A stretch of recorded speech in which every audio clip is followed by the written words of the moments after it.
अस्सलामुअलैकुम वरहमतुल्लाहि वबरकातुहू। दोस्तों, उम्मीद करता हूँ आप खैरियत से होंगे। मैं हूँ मोहम्मद मकसूद कासमी और आप देख रहे हैं बाग़ मदीना यूट्यूब चैनल। दोस्तों, जैसा कि आप सभी हजरात को पता है कि 2024 का इलेक्शन जो है बिल्कुल सर पर है, बिल्कुल आने वाला है और 19 अप्रैल से जो है वोटिंग का सिलसिला शुरू हो जाएगा और जून में उसके रिजल्ट आ जाएंगे। अब वहीं पर दोस्तों सोशल मीडिया के ऊपर एक वीडियो वायरल हो रही है, इसमें तमाम नामो निहाद मुसलमान दिख रहे हैं, दाढ़ी टोपी वाले हैं, कुर्ता पैजामा है और मस्जिद तो नहीं लगती है। खैर, अभी आपको मैं वीडियो भी दिखलाऊंगा। वो शायद कोई घर है या कोई हॉल है, ऐसी जगह है कि वहाँ पर बहुत सारे नमाजी बैठे हुए हैं और दुआ कर रहे हैं।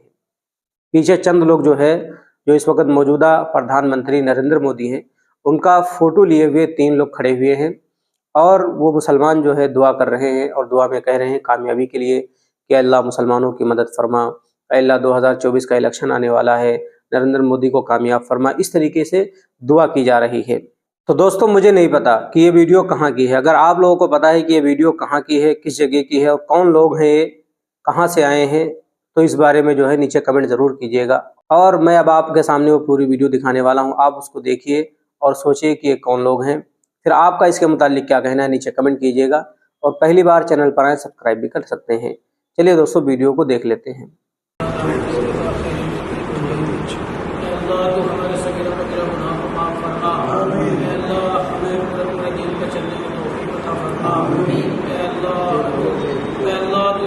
करम का आफियत का मामला फरमा, अल्लाह अपनी सच्ची मोहब्बत नसीब फरमा, अल्लाह हमारे मुल्क में चैन और सुकून अता फरमा, अल्लाह मुसलमानों की भरपूर मदद फरमा, अल्लाह 2024 में इलेक्शन होने जा रहे हैं, अल्लाह नरेंद्र मोदी को अल्लाह कामयाबी अता फरमा, अल्लाह भी मांगना नहीं आता, अल्लाह बिन मांगे अता फरमा, अल्लाह 2024 के इलेक्शन में अल्लाह मुसलमानों को भी तरक्की अता फरमा, अल्लाह नरेंद्र मोदी को अल्लाह कामयाबी अता फरमा, अल्लाह हम सब की दुआओं को अपने हबीब के सदक़े तुफ़ैल में हम सब की दुआ को कबूल फरमा। या रब्बी सल्ली व सल्लिम दाइमन अबदा अला हबीबिका खैरिल खल्क़ि कुल्लिहिम। सुब्हान रब्बिका रब्बिल इज़्ज़ति अम्मा यसिफून व सलामुन अलल मुरसलीन वल्हम्दुलिल्लाहि रब्बिल आलमीन।